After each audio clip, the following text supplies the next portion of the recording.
Abra comigo aí a sua Bíblia no Evangelho segundo escreveu Mateus. Lá no capítulo de número 5. Mateus, capítulo de número 5.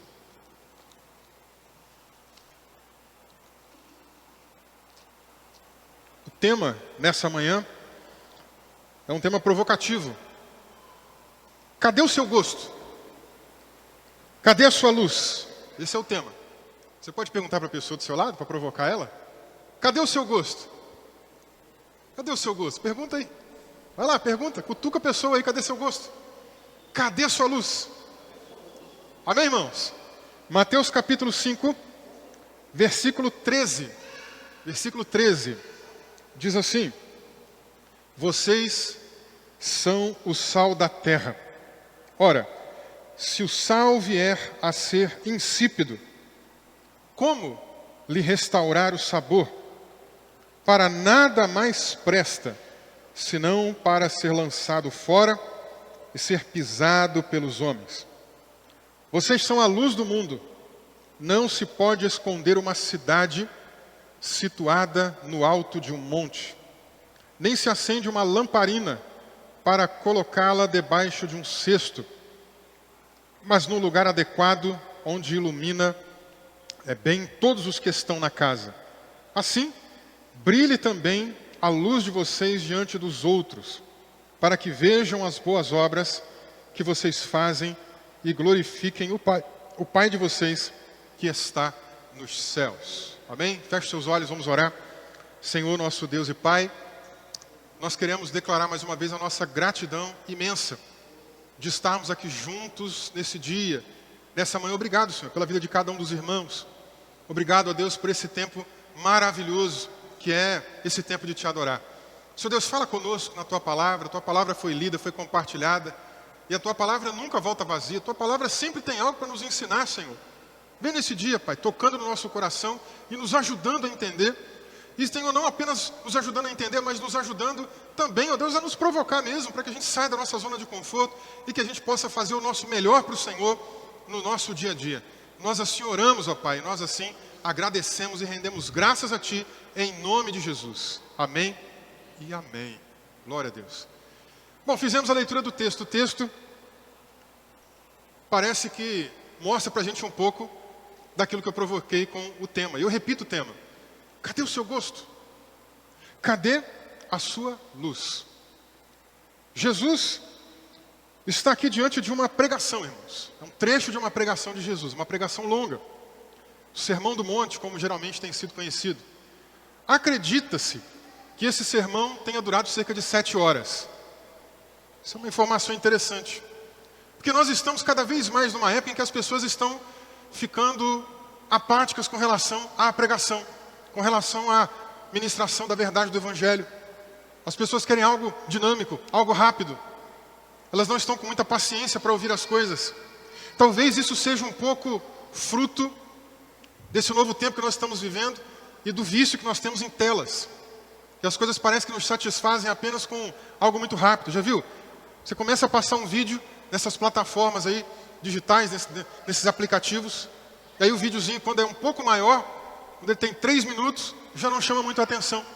Mas se o vídeo tiver ali 1 minuto ou menos, a pessoa assiste até o final. Quando o vídeo é um pouco maior, ela assiste um pedaço e pula. E isso talvez esteja nos afetando também na realidade da meditação, da reflexão e da pregação do Evangelho. As pessoas querem algo rápido. As pessoas hoje em dia estão se satisfazendo com um miojo espiritual, gente. Um macarrão instantâneo. Você vem aqui, faz uma coisa rapidinha e pronto, está tudo bem, voltei para casa e cumpri a minha obrigação. Eu disse aqui agora há pouco para que a gente não caia nessa armadilha da religiosidade. Mudamos o nosso culto para de manhã, sim, mas não pense cumpri o meu papel, cumpri a minha responsabilidade, agora eu estou livre o restante do dia para fazer o que eu quiser. Sim, você estará livre para fazer o que você quiser, mas não caia na armadilha da religiosidade. Não caia na armadilha de simplesmente aceitar uma mensagem qualquer rapidinha aqui, só para satisfazer rapidinho o seu ego e você voltar para casa. Se Jesus demorou 7 horas aqui, irmãos, eu fico imaginando aquela multidão atenta, aquele tempo todo ali, para ouvir aquilo que Jesus estava dizendo. Uma multidão, que quando termina o capítulo 7 aqui de Mateus, Jesus vai descendo o monte, ele encontra com um homem leproso e uma multidão vem seguindo Jesus. Uma multidão acompanhou, atenta e sedentamente, por aquelas horas todas, se é que Jesus ficou aquelas 7 horas. De qualquer maneira, esse trecho que a gente fez a leitura, do sal, da terra, da luz do mundo, Jesus falando isso a respeito dos discípulos, é um trecho que vem logo a seguir das bem-aventuranças. E as bem-aventuranças, elas terminam com uma informação importante, com Jesus mostrando que o mundo não aceita a mensagem dele. O mundo não aceita a mensagem de Cristo. Ele até diz que bem-aventuradas são aquelas pessoas que são perseguidas pelo Evangelho. Agora, quando ele muda o foco da mensagem, ele começa a inverter um pouco dessa dinâmica e a passar a explicar sobre a importância do relacionamento dos cristãos com relação ao mundo. Como é que nós nos relacionamos com este mundo? Quais são os objetivos dessa relação? O mundo não nos aceita, mas nós não fomos retirados do mundo. Nós estamos no mundo, nos relacionando com o mundo. Como é que nós devemos nos relacionar? Quais são também os objetivos desse relacionamento? Não é uma relação qualquer, há um objetivo específico, um propósito com relação a isso. Quando olhamos então para esse texto, Jesus mudando esse foco, o mundo não aceita, mas nós precisamos levar essa mensagem para o mundo. Ele vem agora trazendo essa figura de linguagem que a gente viu na leitura. Ele compara os discípulos com sal, compara os discípulos com luz. 2 elementos fundamentais, 2 elementos básicos que nós precisamos para o nosso dia a dia.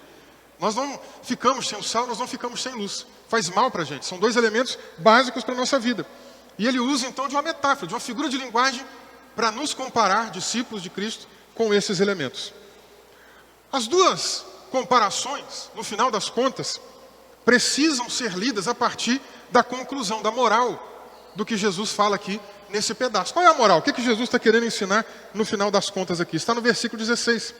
Assim resplandeça a luz de vocês diante dos homens, para que eles vejam as suas boas obras e glorifiquem o Pai de vocês que está nos céus.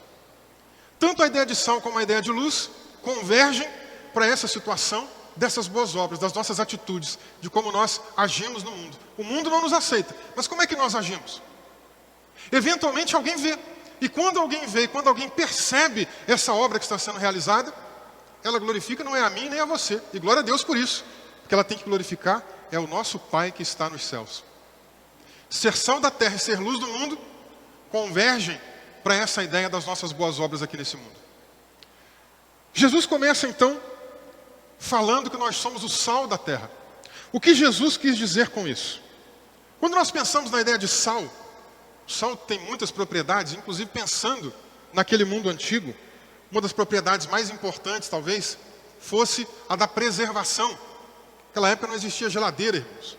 Então uma das coisas que eles precisavam fazer era realmente passar o sal, né, esfregar ali a mão, para que aquele alimento absorvesse o sal, passasse por um processo, inclusive de reação química, para que a água fosse secada e aquela carne pudesse durar mais tempo do que o normal. Só para vocês terem ideia da importância desse procedimento, veja essa informação que eu vou dizer para vocês. Os peixes que os pescadores geralmente retiravam da região de Cafarnaum, que era uma região litorânea, e eles levavam para Jerusalém, passavam por um trajeto de cerca de 160 quilômetros. A gente tem que lembrar que naquela época não tinha caminhão, não tinha carro, não tinha caminhonete. O que tinha era um transporte de animais de carga e eventualmente até na mão mesmo. Então o tempo que eles demoravam para percorrer esses 160 quilômetros era longo. A carne precisava durar mais tempo. E um dos procedimentos era justamente colocando o sal naquela carne para ela durar mais tempo. Então havia mais durabilidade. Outra propriedade do sal, de certa maneira, é que ele, um pouco em excesso, né, tem o excesso exagerado e tem aquele excesso que passa um pouquinho do normal. Por exemplo, quando você vai numa churrascaria, o que as pessoas fazem geralmente lá para você consumir, não a carne, né? Tem ali o rodízio de carne. É duro falar isso agora, porque está perto da hora do almoço, vai dando vontade de comer um churrasco, né? Talvez vocês vão até salivar junto comigo aqui. Mas tudo bem, imagina você indo no rodízio de carne e vem uma carne atrás da outra. Uma pessoa como eu, uma pessoa como meu filho, uma pessoa como outras pessoas que estão aqui, certamente não vão comer pouco. Certamente vai vir uma carne atrás da outra e você vai dar um bom prejuízo para aquele restaurante. Então, para evitar isso daí, e para o restaurante ganhar um pouquinho mais também, né, não na perda do consumo da carne, mas em outras coisas, ele vai colocar um pouco mais de carne, vai gerar em você sede e você vai começar a comprar bebida. refrigerante, água, suco. E ali pode perceber que o preço é um pouquinho exagerado, é fora do normal, porque é ali que o restaurante provavelmente vai ter um pouco de maior margem de lucro. O sal também tem um pouco dessa propriedade. O sal também gera sede. Nós também, enquanto cristãos, além de sermos pessoas que podem colaborar no reino de Deus para preservar a graça de Deus nesse mundo, imagina se não tivesse Cristo aqui nessa terra, se não tivesse cristãos nessa terra. Gente, tendo cristãos já está ruim, imagina sem. Então, de alguma maneira, nós somos instrumento de Deus para preservação, para durabilidade, para a coisa ficar um pouquinho melhor. E de alguma maneira, pouquinho acima da medida, quando nós somos salgados, a gente gera um pouquinho de sede nas pessoas, com a devida sabedoria. Mas será que Jesus estava querendo falar disso? Será que Jesus aqui no contexto estava querendo falar sobre a questão da durabilidade? Será que Jesus estava querendo falar da preservação, da questão de gerar sede? Não, irmãos, no contexto Jesus está querendo falar de outra coisa. Embora esses pontos que eu disse são importantes, Jesus estava querendo falar a respeito da questão do tempero, da principal característica do sal. O sal é o principal elemento que nós usamos para o nosso tempero. Sem sal, a nossa comida fica realmente, como a gente diria em alguns lugares, xoxa, sem sabor, insípida, como Jesus disse aqui na sua palavra, na sua homilia, no seu sermão, na sua pregação. Jesus disse então que o sal precisa ter tempero, que o sal precisa ter gosto. O sal, ele precisa ser então lançado na quantidade certa também. Por isso que eu disse aqui a questão do exagero, né? Você passa um pouquinho, gera sede. Mas se você usa muito além disso, pode ser um vilão. O sal pode ser um mocinho para trazer o tempero certo, mas ele pode ser um vilão quando você exagera demais no sal. A gente sabe disso porque pessoas que consomem sal em demasia, o que acaba acontecendo? Altera a pressão sanguínea, gera outros problemas de saúde. Então a gente tem que fazer tudo isso com o devido equilíbrio. Jesus tem em mente então a questão do tempero. Jesus está dizendo aqui, se o sal não tiver gosto, se o sal for insípido, não tiver gosto, para que ele serve? Nós, como sal da terra, precisamos ter gosto, precisamos temperar o ambiente em que nós estamos. Como é que anda o seu tempero? Por isso a pergunta do tema da pregação nessa manhã. Como é que está o seu gosto? Cadê o seu gosto? Você está temperando como deveria temperar? Você já comeu feijão sem tempero? Alguma vez você já esqueceu de temperar o feijão, cozinhou ele, deixou tudo pronto. De repente você foi colocar comida no prato, colocou feijão, colocou o arroz. Na hora que você foi dar aquela colherada, aquela garfada, veio o feijão sem tempero, veio o feijão sem o sal. Aquele feijão com gosto esquisito, não é? Então, a comida sem o sal, a comida sem o tempero também é ruim. Por isso que eu disse, imagine esse mundo sem cristãos, sem cristianismo, sem Jesus. Se com tudo isso já está difícil, já está ruim, já está cheio de problemas, imagine sem. Então, de alguma maneira, nós, discípulos de Cristo, ajudamos a temperar, ajudamos a dar um gosto importante no nosso meio. Outra coisa importante, nesse momento que Jesus está explicando sobre o sal não ter gosto, Jesus também, de alguma maneira, está trazendo para a gente a possibilidade de pensar sobre o uso inapropriado do sal. A ausência do sal é ruim, do tempero é ruim, mas o uso inapropriado dele também é ruim.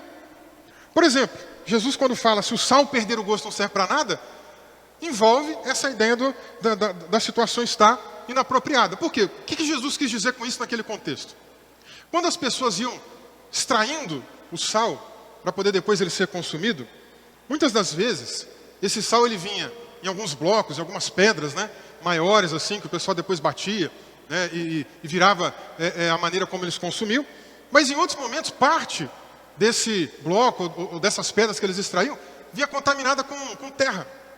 Então não servia para ser consumido. Você pegaria sal misturado com terra e colocaria na sua comida? Você, dona de casa, você, irmão que ajuda em casa, você temperaria o seu feijão com um sal desse misturado com terra? Eu acredito que não, né? Então esse sal é inapropriado para quê? Para o tempero, esse sal não serve. É um sal que não vai ter o gosto do sal, vai ser um sal misturado. Pouco de sal com terra. Não dá nem para imaginar como é que é o gosto disso, né? Então, é um tipo de sal, é um tipo de situação inapropriada. É um tempero que ficaria impuro, que ficaria misturado. Não serve realmente para que a gente possa utilizar na nossa situação aí de tempero. E isso leva a gente a pensar na nossa realidade como cristãos. Você como tempero, você como sal, você está purificado? Você está puro? Você está certinho ou você está contaminado com alguma coisa? Quando o sal está contaminado, e você tenta ser um instrumento de tempero, quando você tenta ajudar alguém, quando você tenta fazer o bem, quando você tenta fazer alguma coisa no reino de Deus, alguém logo te acusa, alguém logo vê que você não está com o tempero na medida correta e com o gosto correto. Então esse sal não serve para nada. Pelo menos não para temperar a comida. Serve para quê? Serve para ser lançado no chão e ser pisoteado pelos homens. E de fato, naquele mundo antigo, eles faziam isso. Já que esse sal que eles extraíam, que estava a parte contaminada, não servia para ser usado no tempero, eles pegavam esse sal, jogavam no chão, e às vezes eles iam pisando em alguns lugares, por exemplo, que estavam ali com lama, né, e aí ajudava a melhorar o ambiente de passagem. Em outras situações, lugares de neve, por exemplo, às vezes eles pegavam também esse sal contaminado e jogavam para ajudar a derreter a neve e ajudar na situação de passagem. Então, para que serve esse sal? Serve para temperar? Não serve para temperar. Jesus quer que nós sejamos pessoas comparadas como o sal que serve para temperar. Não como esse sal que é jogado pelo chão. Esse sal que as pessoas vão passar e sair pisando em cima dele. Jesus quer que você dê um bom tempero. Jesus quer que você dê um bom gosto. Jesus quer que você ajude as pessoas ao seu redor. Mas como a gente viu, esse sal também precisa estar na medida certa. O sal, de maneira exagerada, além de fazer mal, como a gente viu, pode ser também uma situação desastrosa se a gente usar ele de outras formas inapropriadas. Por exemplo, se nós usarmos o sal para temperar coisas que não precisam de sal, vai dar certo? Quem gosta de café aqui? Se você não gosta de café, eu vou ficar desconfiado de você. Mas se você gosta de café como eu, tem gente que toma café sem açúcar, de vez em quando eu tomo assim também. Tem gente que põe adoçante, tem gente que põe açúcar mesmo, ou tipos de açúcar diferentes. Mas sal não combina com café, né, gente? Uma vez alguém confundiu, né, pegou lá a vasilhinha de sal, achou que era açúcar, jogou o sal lá dentro. Quando foi dar aquela golada, quase cuspiu, quase passou mal com o gosto, né? Não serve. O sal não serve para isso. Então, nós também temos que ter a sabedoria de saber onde nós seremos tempero. Onde? Nós temos que ter esse bom senso de onde nós iremos temperar, do momento certo. Vou dar um exemplo, uma coisa importante para os dias de hoje. Nós podemos evangelizar no ambiente de trabalho? Podemos, mas com a devida cautela. Você não vai parar a sua atividade de trabalho, você não vai parar de trabalhar, você não vai deixar de entregar o que a empresa espera de você para ficar ali evangelizando as pessoas e eventualmente ser até demitido por isso. Vai dar um mau testemunho. E isso é você colocar sal no café. Você está fazendo um uso inapropriado, no momento indevido. Então você tem que ter a sabedoria. Vai haver um momento. Talvez você levantou da sua mesa, foi no lugar para tomar um café, já que nós estamos falando de café, saiu para tomar um café, veio um colega de trabalho. Ali pode ser um momento. Fale um pouquinho. Hora do almoço. É o momento também para você se juntar com uma pessoa, com outra e falar. Então aproveite as oportunidades no momento certo, com a devida sabedoria. Não coloque sal no café. Tenha essa sabedoria para ser um instrumento de Deus. Mas tem um outro problema também com a questão do uso indevido do sal, gente. O sal não foi feito para ficar no saleiro. O sal que fica no saleiro não tempera nada. O sal que fica dentro do saleiro não faz diferença nenhuma. Eu posso cozinhar um feijão e deixar ele na panela de pressão, por exemplo. E o sal está dentro do saleiro. Se eu não pegar o sal e colocar ali junto com talvez outros produtos que vão fazer com que o tempero seja feito para aquele feijão, vai adiantar alguma coisa? Não, se o sal ficar ali dentro não vai fazer diferença nenhuma. Esse talvez seja um dos nossos principais problemas. Agora eu estou falando para nós aqui de Vinhedo. E claro, para muitos cristãos aí do Brasil afora, de quem assistir essa mensagem depois. Mas nós temos que tomar cuidado para não sermos sal dentro do saleiro. Para a gente não ser crente apenas aqui dentro da igreja. Eu temperar você não adianta muito. Você temperar a mim também não adianta muito. Nós temos que temperar lá fora. Nós temos que temperar outras pessoas que ainda não têm esse tempero. O sal junto com o sal não faz nada. Mas o sal sendo colocado em outra coisa, o efeito acontece. Eu quero que você nesse ano tenha isso em mente. O que eu posso fazer para ser um sal melhor? Para temperar melhor? Para sair do saleiro?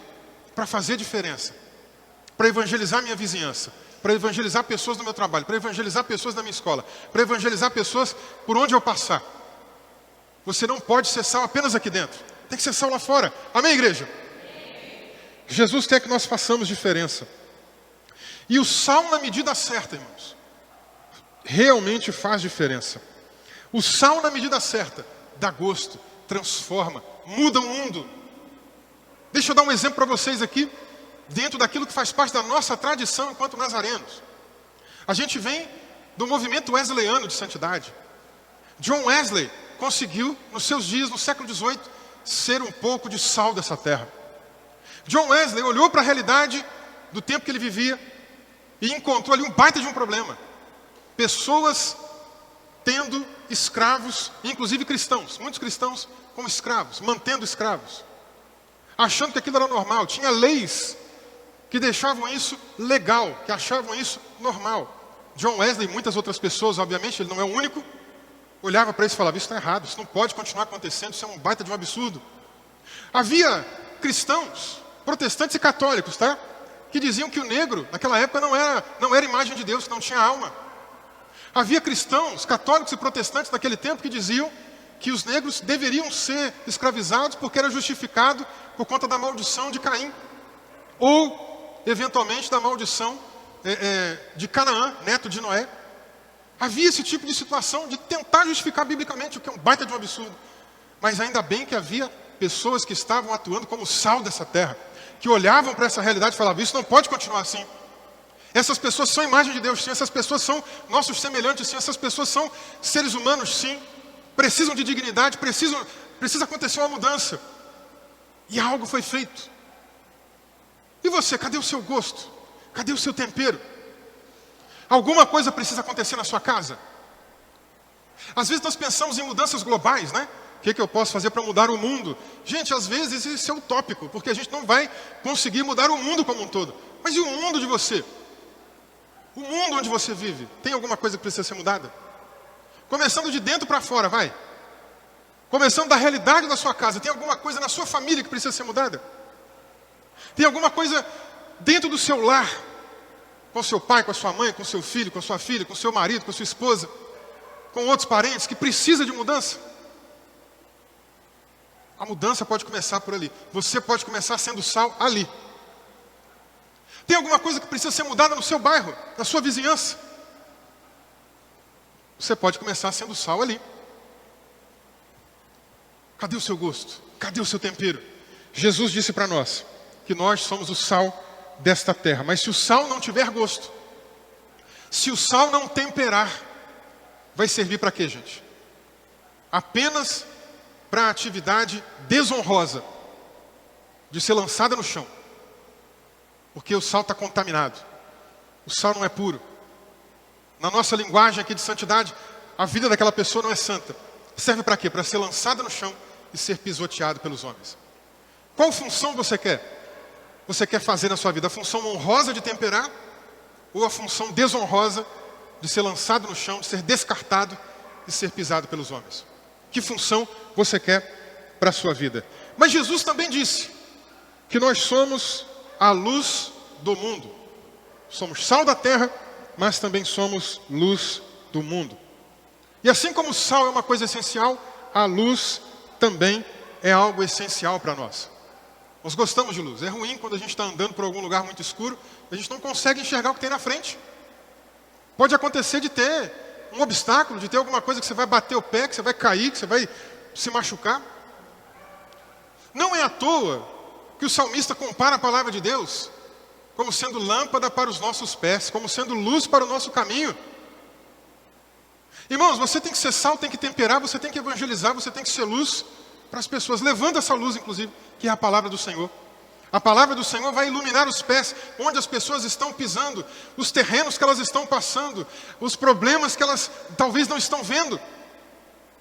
Às vezes eu ia orar no monte, e tinha aquela noite nublada, lá em Minas Gerais, né? Aquela noite nublada que a gente não via muita coisa na nossa frente. E nem sempre a gente tinha lanterna. Naquela época ainda não era tão comum essa coisa de lanterna em celular. Então a gente ia andando e às vezes a trilha fazia aquelas curvinhas, tinha uma pedra, tinha alguma coisa. Era fácil de torcer o tornozelo ali. Algumas vezes eu já torci o tornozelo. Você vai andando, pisa em falso na trilha e torce o tornozelo. Porque a gente não está vendo o que tem à frente. Mas a palavra do Senhor ajuda a gente a enxergar o que tem na nossa frente, os obstáculos que nos cercam, as dificuldades que estão ao nosso redor. Já viu que tem pessoas que você vai conversar e a pessoa acha que a vida dela está uma maravilha. Parece que a vida dela é muito boa. Eu lembro de um taxista lá em Minas Gerais, que às vezes ele levava a gente para a igreja, né? Eu, de vez em quando, evangelizava ele falava assim para mim: mas eu sou uma pessoa muito boa, eu não faço nada de mal para ninguém, eu não roubo, eu não uso drogas, eu não faço isso, eu não faço aquilo. Está cheio de gente que não está enxergando os obstáculos ao redor. Está tudo escuro, a pessoa não vê nada. Mas Jesus nos colocou nesse mundo para sermos luz, para iluminarmos e para levarmos essa lanterna aqui, a palavra de Deus, para iluminar mais ainda, para que a pessoa veja o que está à sua frente. Às vezes ela não está vendo. Às vezes ela acha que a vida dela é uma maravilha. Ela acha que a vida dela é uma bênção, é perfeita, não tem defeito. Até que a gente começa a confrontar com as Escrituras. Uma vez eu estava fazendo um discipulado na casa de uma família, lá em Minas também, e a gente sentado à mesa, eu com o rapaz e a esposa do rapaz lavando a louça, e eu começando a falar sobre salvação, e antes da salvação eu comecei a mostrar que a salvação é pela graça, porque nós temos uma infinidade de pecados, e é impossível nós nos salvarmos pelas obras. E eu dizia, nós podemos pecar desobedecendo, transgredindo a palavra de Deus, nós podemos pecar por palavras, nós podemos pecar por sentimentos, nós podemos pecar por omissão, nós podemos pensar por pensamentos. E quando eu acabei de dizer aquilo, a mulher lavando a louça do outro lado, eu pensando que ela nem estava prestando atenção, ela deu um grito dizendo: então quem pode ser salvo? Mas não um grito contestando o que eu estava dizendo, um grito de susto. Um grito de alguém que conseguiu perceber uma realidade que até então não via. Porque se achava alguém boa demais. Não matava, não roubava e não usava drogas. Mas pecado não se resume a isso, irmãos. Pecado não se resume a isso. São muito mais coisas que as pessoas cometem e que as afastam de Deus. Jesus nos colocou aqui para sermos luz, para iluminarmos, para mostrarmos o que está eventualmente ali oculto dessas pessoas. Mostre para elas, seja instrumento de Deus. Quando elas começarem a enxergar aquilo que está à sua frente, que a palavra de Deus vai revelando, as coisas podem mudar. Jesus disse então que nós somos sal dessa terra, luz desse mundo. E ele compara essa ideia da luz também com uma cidade construída no alto de um monte.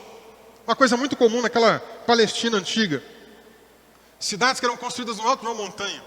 Tem como esconder uma cidade dessa? Você passa pela rua, você passa lá embaixo pelo vale e olha para cima, o que você vê? Edifícios, construções, lá para cima, casas. Você fala, opa, lá em cima tem uma cidade. Não dá para esconder. Jesus mostra que também cristãos, como luz desse mundo, são comparados a uma lamparina, que não pode ser colocada, gente, debaixo daquilo que você colheu. Imagina lá na época das plantações, o pessoal pegava a plantação, juntava aquele monte de coisa, e aí você coloca a lamparina embaixo daquilo ali. Não está iluminando, você não vai ver o que você precisa ver. Você precisa colocar em cima. Você está numa reunião familiar. Você precisa de uma lâmpada. A lâmpada naquela época não era igual a nossa também, né? Energia elétrica, você aperta o interruptor e pum, acende. Lâmpada naquela época era lamparina mesmo, igual em alguns lugares ainda, né, mais afastados, zona rural, que ainda não chegou energia elétrica. As pessoas ainda usam. Então aquilo ali, acendeu, é a lâmpada. Você precisa jantar com a família, está de noite. Você vai colocar a lâmpada onde? Você vai colocar a lamparina onde? Em cima da mesa. Se você colocar embaixo da mesa, resolve? Não vai iluminar o que você precisa. Ninguém quer olhar o que está embaixo da mesa. Todo mundo quer pegar a comida que está em cima da mesa. Coloca em cima. Mas no final das contas, o que é que Jesus quer ensinar com isso? Que assim como o sal não pode ficar dentro do saleiro, a luz também não pode ficar escondida. Como é que é você na sua relação com o mundo no dia a dia? Você é um crente 007? Se esconde? É um infiltrado? Ninguém sabe que você é crente? Eu lembro lá onde eu trabalhava, tinha um rapaz que há muitos anos trabalhava com a gente lá. E aí, de vez em quando, o pessoal sempre sabia que eu era evangélico, ainda não era pastor, mas sempre me pediam para fazer uma oração. Aí tinha lá a reunião de BDS, Bom Dia com Segurança, né, que algumas empresas fazem. Então quase todo dia da semana, aliás, todos os dias da semana tinha essa reunião. E antes da gente entrar para o trabalho propriamente dito, começar a executar as tarefas, né, a gente se reunia, falava e terminava, o pessoal pedia, faz uma oração, Vinícius. Aí eu fazia oração. A gente dava as mãos, a gente orava. por anos assim, fazendo isso. De vez em quando eu tinha até a oportunidade de dar uma palavrinha, né? De vez em quando levava o evangelho aí, com aquela sabedoria que eu falei, né? Sem forçar muito. E eu lembro que anos depois, um rapaz chegou para mim e falou, então, eu também sou crente, há muitos anos, da igreja tal. Eu falei, 007, hein? Anos que o rapaz estava ali, ninguém sabia que ele era crente. Era um infiltrado, era um espião. Nós não podemos ser crente espião. Como é que você vai esconder a luz? Lá no ambiente que você vive, como é que é, hein? Lá na sua vizinhança, as pessoas sabem que você é cristão? As pessoas sabem que você é evangélico? As pessoas sabem que você serve a Deus? Ou você se esconde? Eu sou crente só na igreja. Gente, ser luz aqui na igreja é fácil, né? A gente tem que ser luz lá fora. Como é que é no seu ambiente de trabalho? Como é que é no seu ambiente de escola, onde você estuda? As pessoas sabem que você é crente? Já passei por alguns ambientes de educação e tal. E assim, a tendência nesse mundo de hoje é de uma arrogância contra os cristãos muito forte, uma perseguição contra os cristãos. Você diz que é crente, as pessoas não gostam muito, já te olham meio torto. E eu lembro que eu estava, inclusive, numa instituição confessional, da Universidade Metodista, mas numa turma que não tinha nada a ver com religião. Eu fiz doutorado em ciência da religião, mas eu estava numa turma com o pessoal da comunicação, um seminário interdisciplinar. Então, praticamente só tinha 2 evangélicos ali, eu e mais uma outra pessoa. O restante não. Tinha gente ali dizendo, inclusive, que Moisés foi o primeiro líder do MST, para vocês terem ideia do nível da conversa que tinha por lá. Só para vocês terem ideia do nível da conversa, tá? E aí um belo dia, apresentando trabalho, né, fiz questão de mostrar, sou cristão. Tem gente que torce o nariz, mas nós não podemos esconder a luz. E sabe uma curiosidade que eu tenho tido ao longo da minha trajetória cristã, pouco mais de 20 anos como cristão? Pessoas que nos perseguem, que falam mal de nós, em um determinado momento, que a pessoa está passando um aperto, uma dificuldade, quem que ela vem procurar? Você. Ela vem dizer, olha, como você é cristão, né? Ora por mim, eu estou passando por isso. Mas há um tempo atrás a pessoa estava ali rejeitando você. Agora imagina se você não coloca essa luz para fora. Imagina se você não fala abertamente que é cristão. Esconde a luz, apaga a lamparina. Quando essa pessoa passar por esse problema, ela não vai procurar você. Vai procurar outra pessoa. Jesus está dizendo, não deixe essa luz apagada. Não coloque essa luz no lugar indevido. Coloque ela para cima, para brilhar, para aparecer. A luz tem que aparecer. Deixa Deus te usar para que as pessoas sejam alcançadas pela graça de Deus. A função da luz é clarear. A função da luz é realmente iluminar. Tem que ter o uso correto. Para que ela então, como Jesus disse aqui, ilumine todos que estão na casa. No decorrer da história do cristianismo, nós vamos encontrar alguns movimentos que tentaram não ser luz lá na frente, mas ser luz junto com outras luzes. Aí não adiantou muito. Tivemos movimentos monásticos, gente que se escondia atrás de algumas paredes, né, e ficavam ali, isolados, achando que assim seriam mais santos. Gente, isso não vai fazer ninguém ser mais santo se isolar da sociedade, não. Eu quero ser santo, eu vou criar uma estrutura só de crente.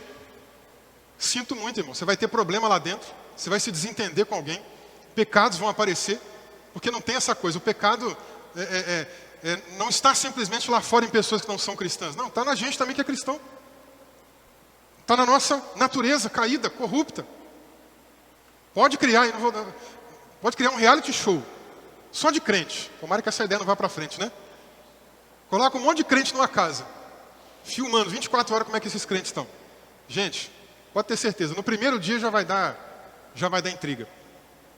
Precisamos ir muito longe, né? Eu lembro quando a gente fazia retiro de carnaval lá em Minas Gerais. Aí os irmãos iam jogar futebol. Tinha lá o campinho que a gente alugava lá uma chácara e tal. Tinha a hora do futebol. O pessoal queria brincar, se distrair. Quando o irmão não passava a bola para o outro já ficava de carrancudo para ele. Quando o irmão dava aquele chute para fora, o outro já ficava com raiva também. Quando alguém fazia uma falta meio dura, aí o negócio já esquentava. Quando as irmãs estavam na cozinha, fazendo a comida, vamos preparar o almoço, daqui a pouco vai ter o almoço, as irmãs estão na cozinha. Uma irmã desentende com a outra, porque uma não fez do jeito que a outra queria que fizesse. Porque uma não colocou o tempero na medida que era para colocar. Porque uma não trouxe a receita que era para fazer. Gente, sempre vai ter intriga. O pecado está aqui na natureza, e nós temos que vencer essa natureza. Não adianta a gente se esconder. Não adianta a gente ir para um lugar de estrutura que só vai ter crente que o pecado vai continuar aparecendo. Mas para a gente ser luz desse mundo, nós temos que ir lá para fora, iluminar. Sobretudo com a palavra do Senhor, que é lâmpada para os nossos pés e é luz para o nosso caminho. Mas no passado, além dos movimentos monásticos, também apareceram outros movimentos de pessoas que tentaram se esconder, como os Amish, um grupo mais radical, lá dos anabatistas. Um grupo que criou uma estrutura só para eles, gente. Eles não vivem na sociedade, estão parados lá no século XIX, mais ou menos. Estão parados lá atrás. Uma estrutura, imagina assim uma cidadela, um povoado. Imagina você andando aqui pelo meio do mato e encontra um povoado. Cercado lá, pode ser cerca de madeira mesmo, pode ser muro. E ali tem uma comunidade só de gente daquela religião. Imagina isso acontecendo.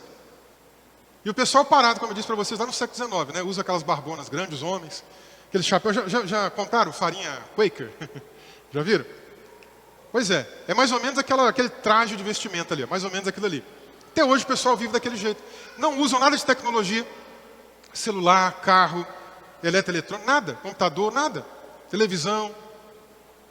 As mulheres usam até hoje aquelas roupas de antigamente, aqueles vestidões longos, cabelo amarradinho com o lenço, até hoje, daquele jeito lá. Pararam no tempo. Não estão iluminando entre eles. Mas Jesus disse aqui que não tem como a gente esconder essa luz. E isso é esconder a luz. Nós temos que levar essa luz para fora. Para mostrar para as pessoas o que está diante delas ali e elas não estão vendo. Gente que frequentemente diz para a gente, mereço ir para o céu. Não mato, não roubo, não uso drogas. Mas tem muitas outras coisas que você faz. Que se fosse parar para pensar, a quantidade de pecados que cada um de nós tem, se fôssemos juntar tudo numa balança, é a prova inconteste de que é impossível qualquer um de nós aqui e lá fora se salvar pelas suas próprias obras. Se não for a graça de Cristo.